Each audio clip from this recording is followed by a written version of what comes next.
আমি এখন কবিগুরু রবীন্দ্রনাথ ঠাকুরের শেষের কবিতার প্রথম অংশ বলছি। কালের যাত্রার ধ্বনি শুনিতে কি পাও, তারি রথ নিত্যই উধাও, জাগাইছে অন্তরিক্ষে হৃদয় স্পন্দন, চক্রপিষ্ট আধারের বক্ষ ফাটা তারার ক্রন্দন। ওগো বন্ধু, সেই ধাবমান কাল, জড়ায় ধরিলে মোড়ে ফেলি তার জাল, তুলে নিলে দ্রুত রথে দুঃসাহসী ভ্রমণের পথে, তোমা হতে বহু দূরে।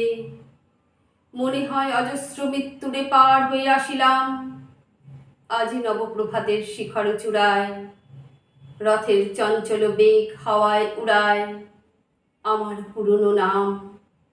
ফিরিবার পথ নাহি, দূর হতে যদি দেখো চাহি, পারিবে না চিনিতে আমায়, হে বন্ধু বিদায়।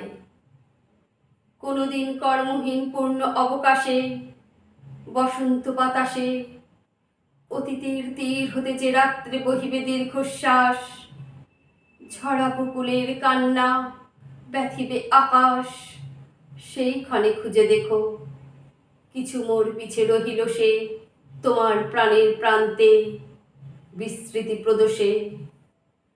হয়তো দিবে সে জ্যোতি, হয়তো হারিবে কোনো নাম হারা স্বপ্নের মূরতি, তবু সে তো স্বপ্ন নয়, সবচেয়ে সত্য মোর সেই মৃত্যুঞ্জয়।